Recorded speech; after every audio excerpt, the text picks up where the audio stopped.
inferno. Nós estamos aí na segunda parte, né? Onde estão os exemplos, e nós estamos no capítulo 6, que trata dos criminosos arrependidos. Nós estamos vendo a última das mensagens dos criminosos arrependidos. É a mensagem do irmão Jacques Latour.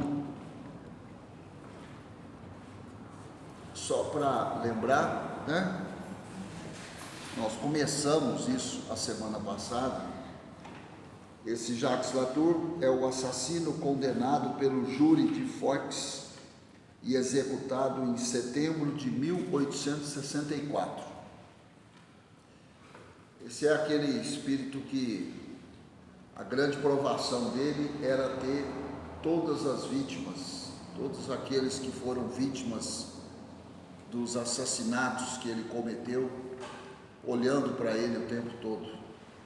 E a gente viu aqui várias oportunidades o quanto isso incomodava, tanto assim que ele chega a pedir que ele queria se ver livre disso, que ele não suportava ver as vítimas sempre olhando para ele, né?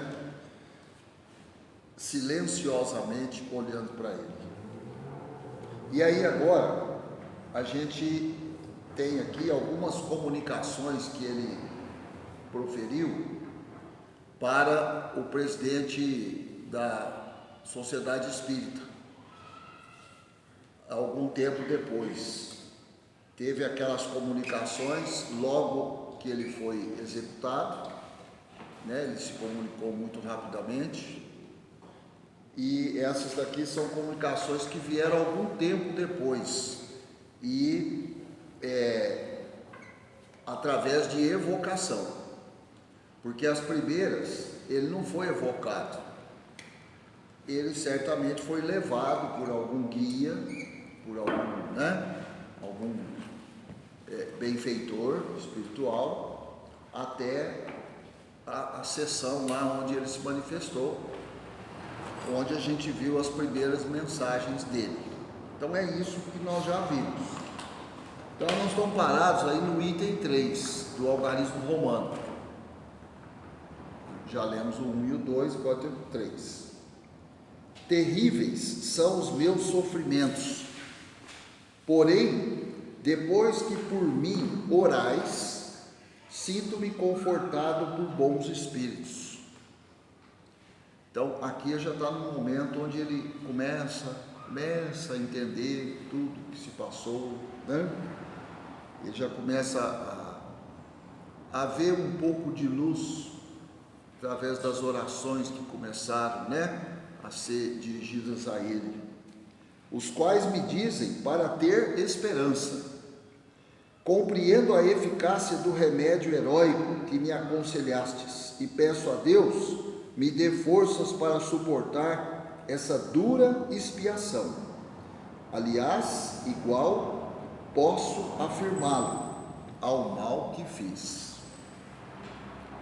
Então, quer dizer, ele está admitindo que a expiação que ele passa, exatamente na medida de tudo que ele cometeu, os crimes, né, os assassinatos. Ele matava para roubar. Ele matava para roubar, assassinava e roubava as vítimas. Não quero excusar-me das minhas atrocidades, mas o certo é que para nenhuma das minhas vítimas, salvo a precedência de alguns instantes na morte, a dor não existia, e as que tinham terminado a provação terrena foram receber a recompensa que as aguardava. Para mim, entretanto, ao voltar ao mundo dos espíritos, só houve sofrimentos infernais, excetuados os curtos instantes em que me manifestava. Em que pesem aos seus quadros terroristas, os padres só têm uma fraca noção dos verdadeiros sofrimentos que a justiça divina reserva aos infratores da lei do amor e da caridade. Como insinuar a pessoas sensatas que uma alma, isto é, uma coisa imaterial, possa sofrer ao contato do fogo material? Então, aqui, ele está questionando aquilo que, principalmente, a Igreja Católica pregava, né? A questão das penas, dos sofrimentos, do inferno, e assim por diante. Então, ele está dizendo que, na verdade, esse pessoal desconhece a verdade. Eles desconhecem o que realmente se passa. E que agora ele, desencarnado, estava entendendo, vamos dizer, sentindo, né? Não vou falar sentindo na pele, porque ele não tem mais, mas ele estava sentindo nele próprio, no espírito, o que era a provação verdadeira, né? O que é, na verdade, aquilo que se chamava de inferno, né? É absurdo, e por isso tantos e tantos criminosos se riem desses painéis fantásticos do inferno. O mesmo, porém, não se dá quanto à dor moral do condenado após a morte física. Orai para que o desespero não se aposse de mim. Então, aqui dá para perceber que, apesar de, né, as orações já estarem fazendo efeito, ele já tem algum entendimento, ele ainda sofre muito. Ele ainda sofre muito, a tal ponto dele falar, né, que ele não pode ter medo do desespero tomar conta dele. Então, quer dizer, a situação ainda está longe de ser contornada, vamos assim dizer, mas é um começo. E eu penso assim, diante de tudo que ele deve ter cometido, as coisas não iam se arrumar rapidamente mesmo. Não iam se arrumar rapidamente. Ia se passar um tempo, e longo, né? Até tudo se dissipar. Aí, outra comunicação, a quarta. Muito grato vos sou pela perspectiva que me trouxestes, e a cujo fim glorioso sei que devo chegar quando purificado. Sofro muito, mas parece-me que os sofrimentos diminuem. Parece-me que os sofrimentos diminuem. Ele não tem certeza, mas parece que está diminuindo, né? Não posso acreditar que, no mundo dos espíritos, a dor diminua pouco a pouco à força de hábito. Não, o que eu depreendo é que as vossas preces salutares me aumentaram as forças, de modo que, pelas mesmas dores, com mais resignação, eu menos sofro. O pensamento se me volve, então, para a última existência e vejo as faltas que teria conjurado se soubesse orar. Olha o arrependimento começando, né? Se eu soubesse orar, se eu tivesse outro esclarecimento, não teria cometido os crimes que cometi, né? Aí é aquilo que a gente já sabe que acontece. Hoje compreendo a eficácia da prece, compreendo o valor dessas mulheres honestas e piedosas, fracas pela carne, porém fortes pela fé. Compreendo, enfim, esse mistério ignorado pelos supostos sábios da terra. Prece, palavra que por si só provoca o riso dos espíritos fortes. Aqui os espero no mundo espiritual, e quando a venda que encobre a verdade se romper para eles, então os eunucos se prosternarão aos pés do Eterno, a quem desprezaram, e serão felizes em se humilhar, para que seus pecados e crimes sejam revelados. Hão de compreender então a virtude da prece. Orar é amar, e amar é orar. E eles amarão o Senhor e lhes dirigirão preces de reconhecimento e de amor, regenerados pelo sofrimento. E, pois que devam sofrer, pedirão, como eu peço, a força necessária ao sofrimento e à expiação. Então você vê, ele aqui, ele já começa a entender, ele não está pedindo para parar de sofrer. Ele está pedindo para ter força para suportar o sofrimento. É muito diferente, né? Ele não quer livrar o sofrimento, ele quer ter forças para suportar. Por quê? Porque ele já começa a ter consciência que ele tem que sofrer por tudo que ele fez. Então que ele tenha força para suportar tudo isso. Vocês estão lembrando da história? Todo mundo está lembrando? Não está. Deixando de sofrer, hão de orar ainda para agradecer o perdão merecido por sua submissão e resignação. Oremos, irmão, para que mais me fortaleça. Obrigado à tua caridade, meu irmão, pois que estou perdoado. Deus me liberta do olhar das minhas vítimas, que ele tanto queria. Deus me liberta do olhar das minhas vítimas. Ó meu Deus, bendito sejais vós por toda a eternidade, pela graça que me concedeis. Ó meu Deus, sinto a enormidade dos meus crimes e curvo-me ante a vossa onipotência. Senhor, eu vos amo de todo o meu coração e vos suplico a graça de me permitirdes, ao vosso arbítrio, sofrer novas provações na terra, voltar a ela como missionário da paz e da caridade, ensinando as crianças a pronunciar com respeito o vosso nome. Então ele já está, né, construindo a ideia da reencarnação dele, tá? Que ele vai pedir. Lá no começo ele não acreditava em Deus, né? Não acreditava de jeito nenhum.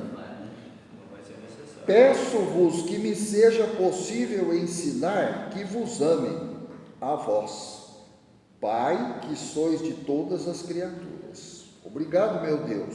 Sou um espírito arrependido e sincero é o meu arrependimento. Tanto quanto o meu impuro coração pode comportá-lo, eu vos amo com esse sentimento que é pura emanação da vossa divindade. Irmão, oremos, pois meu coração transborda de reconhecimento. Estou livre, quebrei os grilhões, não sou mais réprobo. Sou um espírito sofredor, mas arrependido, a desejar que o meu exemplo pudesse conter nos umbrais do crime todas as mãos criminosas que vejo prestes a levantarem-se. Para trás recuai, irmãos, pois as torturas que preparais serão atrozes. Não acrediteis que o Senhor se deixará tão prontamente submeter à prece dos seus filhos.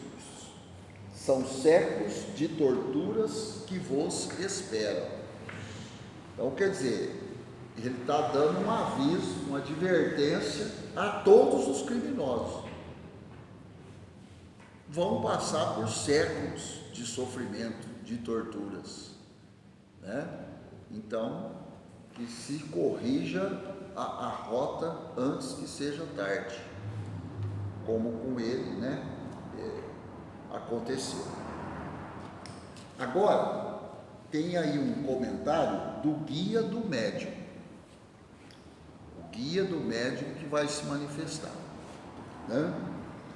Que médium? O médium que recebeu essas comunicações aqui, que a gente acabou de ler, 1, 2 e 3 e 4, né? Então, o guia do médium: dizes que não compreendes as palavras do Espírito. Procura ter uma ideia da sua emoção e do seu reconhecimento para com o Senhor, coisas que ele acredita não poder testemunhar melhor, coisas que ele acredita não poder testemunhar melhor, né, do que tentando demover todos esses criminosos por eles vistos, mas que tu não podes ver. Aos ouvidos desses, quereria ele que chegasse as suas palavras, mas o que te não disse ele, porque o ignora ainda, é que lhe será permitido o início de missões reparadoras. lhe será permitido o início de missões reparadoras, que é o que ele está pedindo, né? Reparar tudo que ele fez. Ele tem uma dimensão de tudo que ele fez de errado. Então a tarefa dele de reparação é imensa, né? Irá para junto dos que lhe foram cúmplices, procurando inspirar-lhes arrependimento, implantando em seus corações o germe do remorso.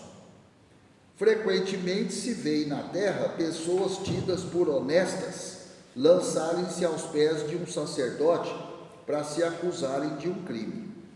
É o remorso que lhes dita a confissão da culpa.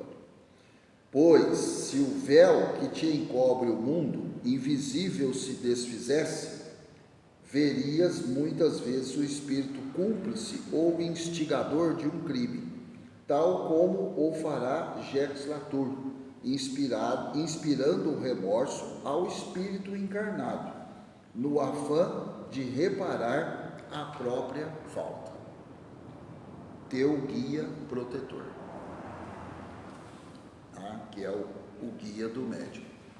Então aqui teve essa interferência, né, do guia do médium, até para tirar algumas dúvidas que o próprio médium estava tendo na interpretação de tudo.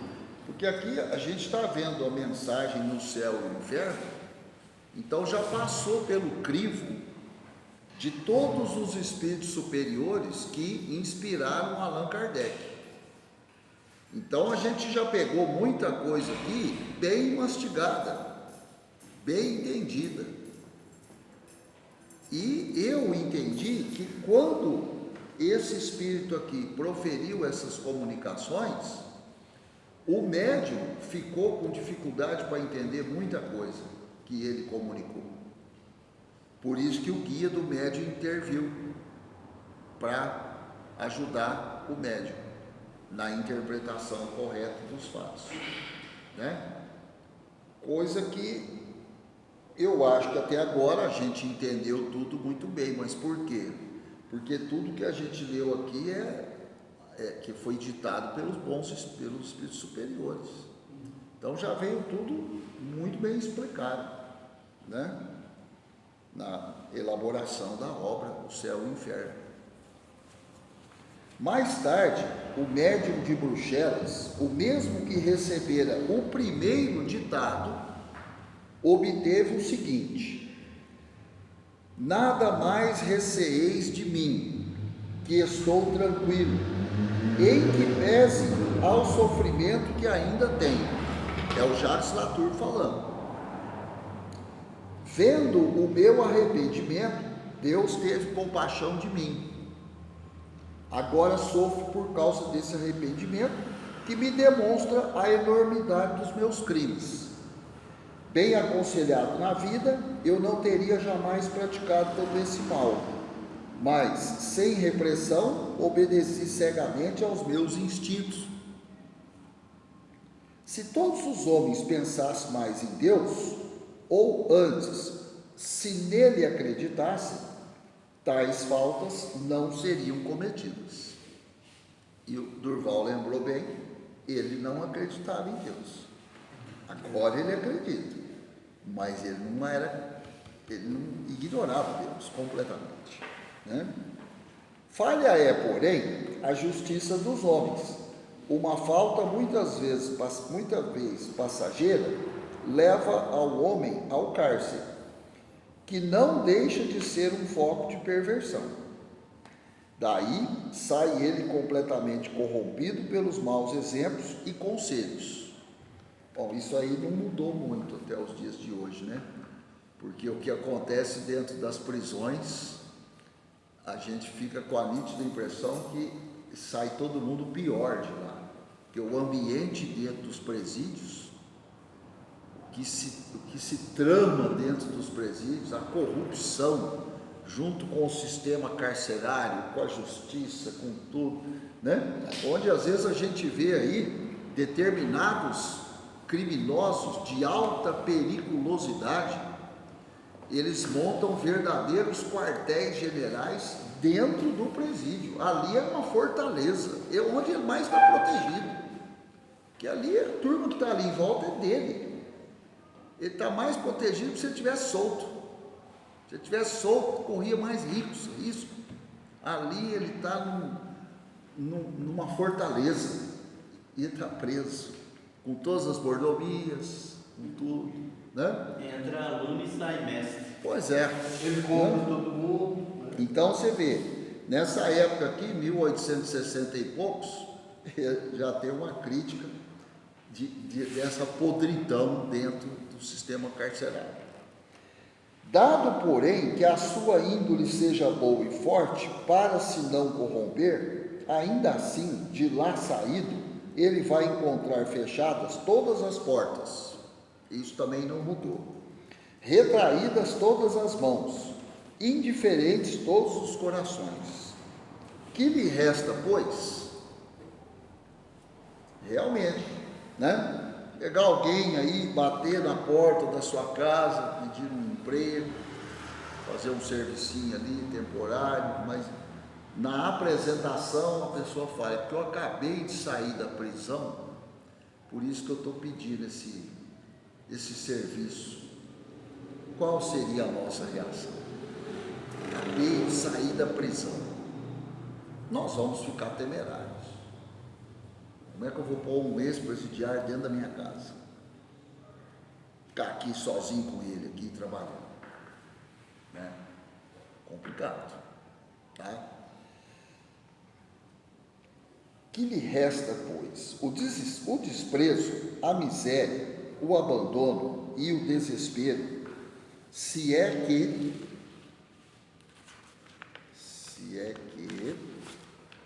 ou assistem boas resoluções de se corrigir. Então, a miséria o leva aos extremos. E assim é que também ele se torna de desprezo por seu semelhante. Assim é que o odeia e perde a noção do bem e do mal. Por isso que repelido se encontra a despeito das suas boas intenções. Para angariar o necessário, rouba, mata às vezes e depois o executam. Meu Deus, ao ser presa novamente das minhas alucinações, sinto que a vossa mão se estende por sobre mim. Sinto que a vossa bondade me envolve e protege. Obrigado, meu Deus. Na próxima existência empregarei toda a minha inteligência no socorro aos desgraçados que sucumbiram, a fim de os preservar da queda. Obrigado a vós, que não desdenhais de comunicar comigo. Nada receeis, pois bem o vedes, eu não sou mau. Quando pensardes em mim, não vos figureis o meu retrato pelo que de mim vistes, mas o de uma alma angustiada que agradece a vossa indulgência. A Deus. Evocai-me ainda e orai a Deus por mim. Lá tudo.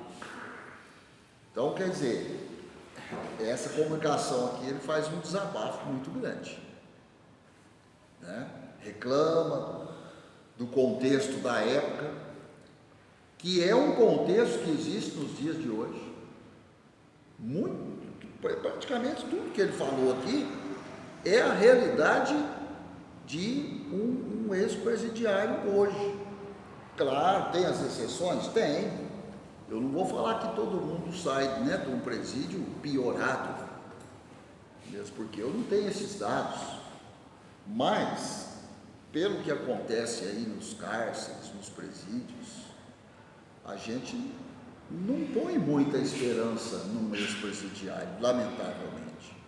E às vezes ele é segregado pela própria família. A família não quer mais contato com ele. Ah, não, você ficou preso aí tantos anos, né? Às vezes, se ele tinha a mulher já arrumou outro companheiro. Os filhos, não posso sair falando por aí que o meu pai é um ex-presidiário. né? Eu já, assim, vivi essa situação muito de perto. Eu já tive um aluno, o pai foi preso por tráfico internacional de drogas, Interpol, tudo mais.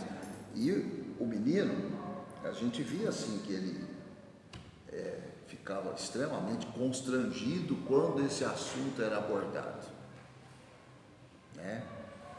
Mas tem que conviver com isso. Como que deleta isso aí, né? Mas não é fácil, não é fácil. Agora vem um estudo sobre o espírito de Jacques Latour, tá? Um estudo que foi feito sobre esse espírito. Não se pode desconhecer a profundeza e a alta significação de algumas das frases encerradas nessa comunicação. Além disso, ela oferece um dos aspectos do mundo dos espíritos em castigo, pairando ainda assim sobre ele a misericórdia divina. A alegoria mitológica das Eumênides, também chamada de Eríneas ou Fúrias, aí faz uma referência a uma nota lá de trás, não é tão ridícula como parece, e os demônios, carrascos oficiais do mundo invisível, que as substituem perante as modernas crenças, são menos racionais do que seus cornos enforcados, do que estas vítimas que servem elas próprias ao castigo do culpado. Então, aqui está fazendo uma referência o seguinte, eu fui olhar um pouquinho essa nota aqui, tudo para poder comentar aqui.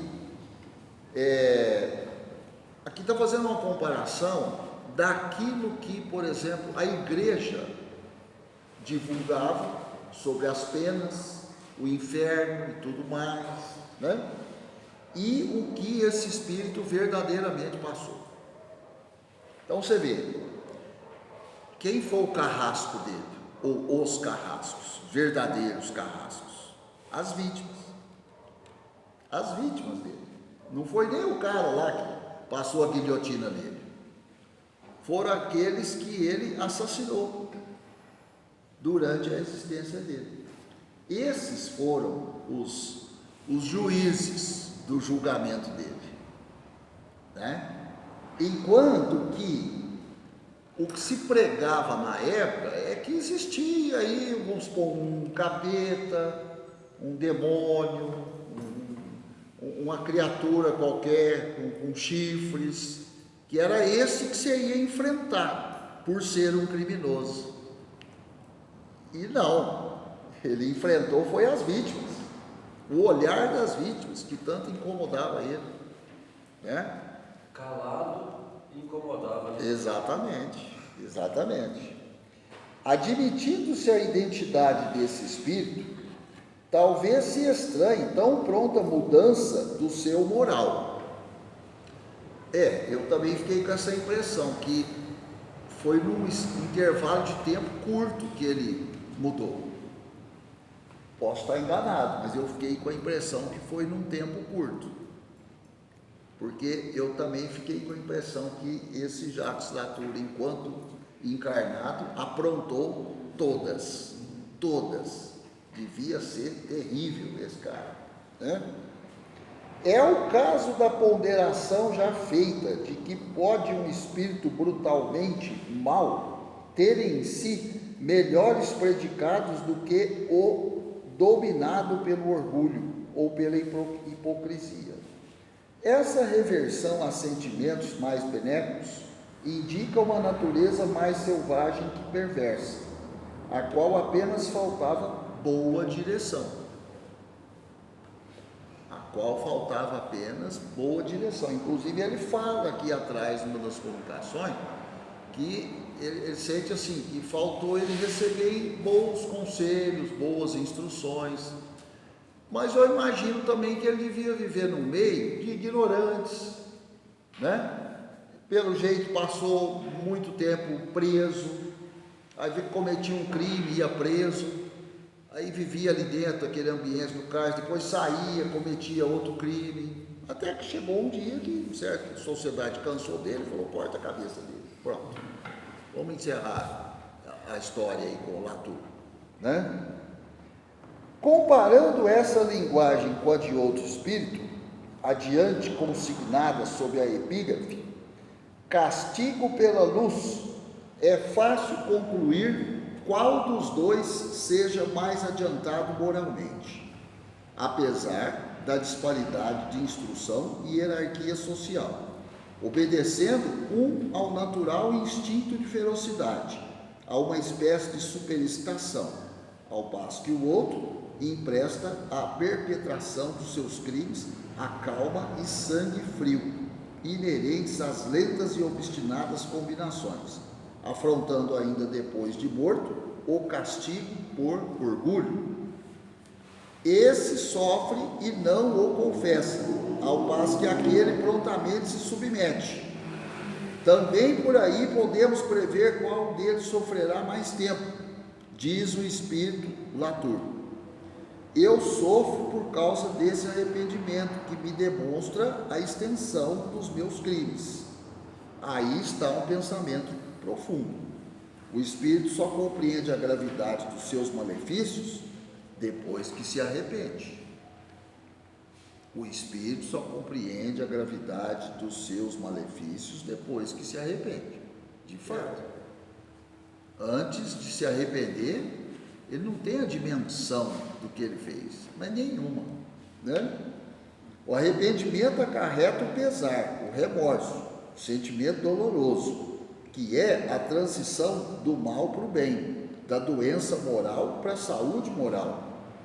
É para se furtarem a isso que os espíritos perversos se revoltam contra a voz da consciência, quais doentes a repelirem o remédio que os há de curar. E assim procura iludir-se, aturdir-se e persistir no mal. Latour chegou a esse período no qual se extingue o endurecimento, acabando por ceder. Entra-lhe o remorso pelo coração, o arrependimento o assedia, e compreendendo o mal que fez, vê a sua degradação e sofre dela. Eis porque ele diz: sofro por causa desse arrependimento. Sofro por causa desse arrependimento, né? Na precedente encarnação, ele devia ter sido pior do que na última. Que coisa, né?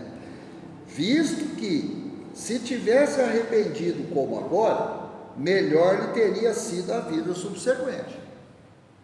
Muito lógico a gente entender isso, né? Porque se nessa última ele fez tudo isso, e antes? Ele era pior. Como é que ele reencarnou? Né? Como é que ele reencarnou? Ele deve ter pedido para reencarnar, porque falou que ia melhorar. E não melhorou, caiu de novo. É o caso do suicida. Não vou suicidar mais, reencarna e suicida de novo. Ou foi encarnação. Obrigado. Ou foi obrigado a reencarnar, exatamente. Pode ter acontecido também. Mas por aí, porque ele não acreditava em Deus, né? É um espírito bruto, né? Que aqui atrás comparou ele que agora está arrependido e aquele que é um selvagem, completamente, né? Ignorante, não se arrepende, tá? As resoluções por ele ora tomadas influirão sobre a sua vida terrestre no futuro, e a encarnação que teve, nem por ser criminosa, deixou de assinalar-lhe um estágio de progresso. E é muito provável que antes de a iniciar ele fosse na erradicidade um desses muitos espíritos rebeldes, obstinados no mal. A muitas pessoas ocorre perguntar qual seja o proveito dessa anterioridade de existência, desde que dela nos não lembramos e nem temos ideia do que fomos, nem do que fizemos. Essa questão está assaz liquidada pela razão, de que tal lembrança seria inútil, visto como de todo apagado o mal cometido, sem que dele nos reste um traço no coração. Também com ele não nos devemos preocupar. Quanto aos vícios de que porventura não estejamos inteiramente despojados, nós os conhecemos pelas nossas tendências atuais, e para elas é que devemos voltar todas as atenções. Hoje eu, por alguns minutos, tive uma oportunidade de conversando com um colega de trabalho que estava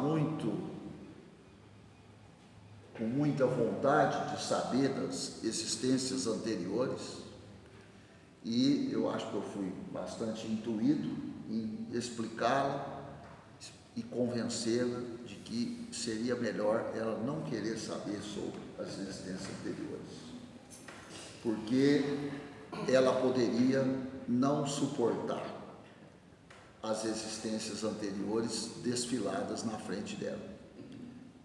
Por isso que nós não convivemos com as existências anteriores. Nós não daríamos conta de suportar. Falei, o simples fato de você estar reencarnado aqui na Terra, e é nítido que você não está em missão, aliás, você não tem nada de missionário, é provação, como a grande maioria de nós, em provação, expiação, né? Então, tenha uma certeza, você era pior do que você é hoje. Você não é grande coisa atualmente, mas você era menos grande coisa ainda antes. E você quer saber isso por quê? Né? Então, passado e futuro, você tem que trabalhar o presente.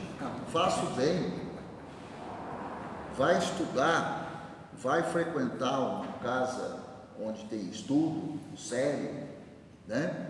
Vai participar de uma obra assistencial, tem tanta gente precisando, e tira da cabeça essa ideia de não, o que eu fui, o que eu fiz, isso vai fazer, que diferença que vai fazer? Vai só atrasar o seu desenvolvimento. Você não vai suportar e você pode sofrer uma perturbação que você não dá conta dela. Cuidado. Possivelmente ele ainda está naquela noção da criança dos antepassados. Exatamente. É possível. Até hoje é isso. Exatamente. Basta saber o que somos sem que seja necessário saber o que fomos.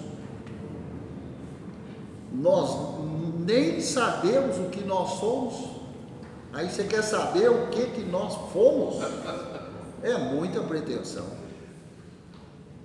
Você não sabe o atual, o que está na sua frente, o que você vê no espelho, você não dá conta de definir. Aí você quer saber o lá de trás. Aí ela ficou em silêncio. Entra aquele negócio daquela negócio de genealogia. Você querer descobrir sou filho de quem, sou parente de quem.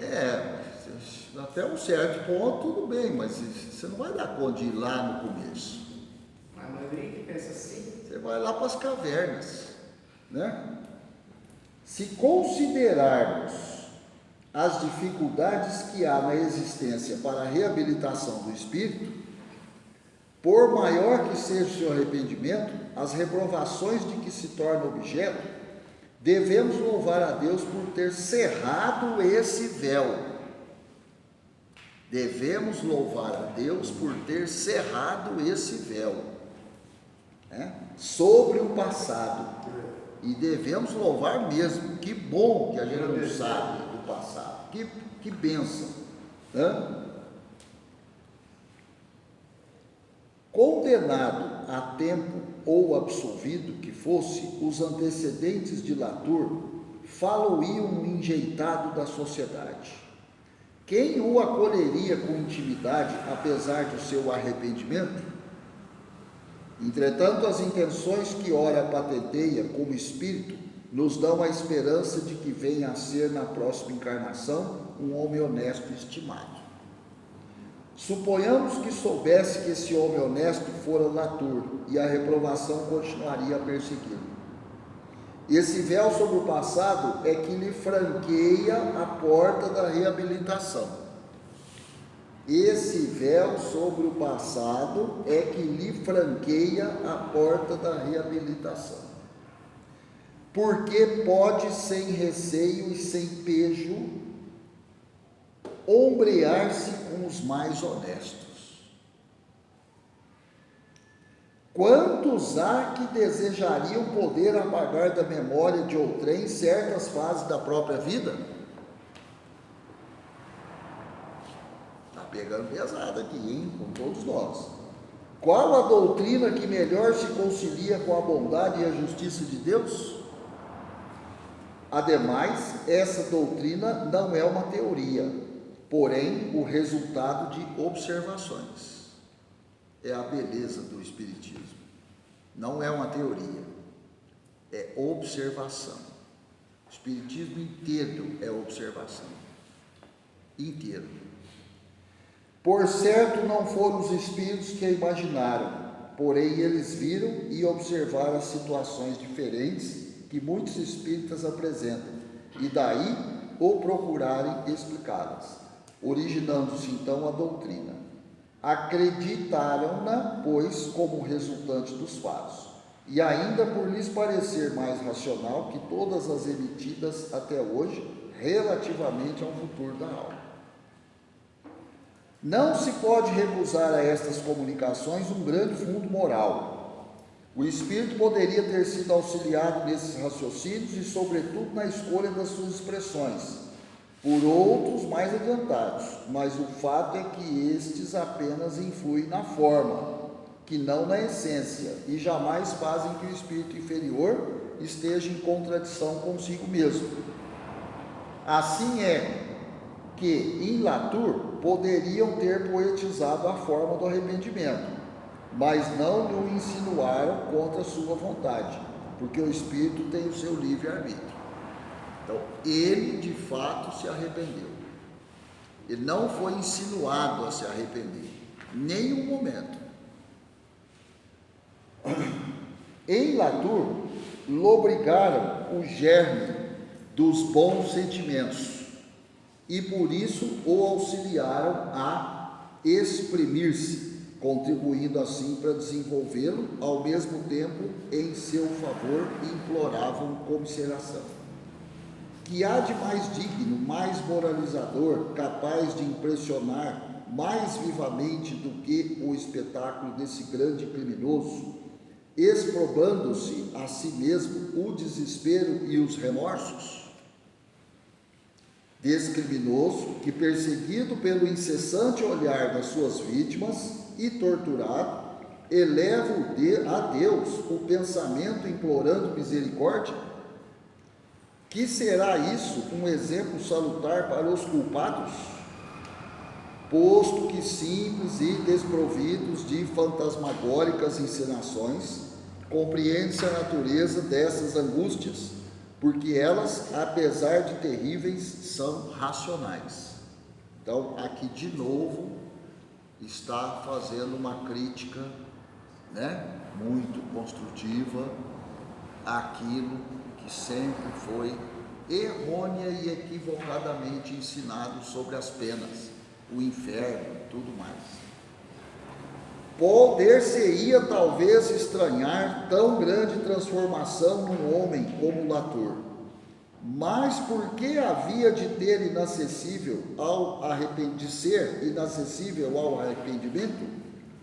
Por que não possuir também ele a sua corda sensível? O pecador seria, pois, votado ao mal eternamente? Não lhe chegaria, por fim, um momento em que a luz se lhe fizesse na alma? Era justamente essa hora que chegara para Latour, e ali está precisamente o lado moral dos seus ditados. É a compreensão que ele tem do seu estado, são os seus pesares, os seus planos de reparação, que tornam tais mensagens eminentemente instrutivas. De fato, essa comunicação aqui tem um alto nível de instrução para todos nós, né? E se você olhar aqui, fazer uma ideia, quem foi esse Latour e esse arrependimento todo, e esse reconhecimento,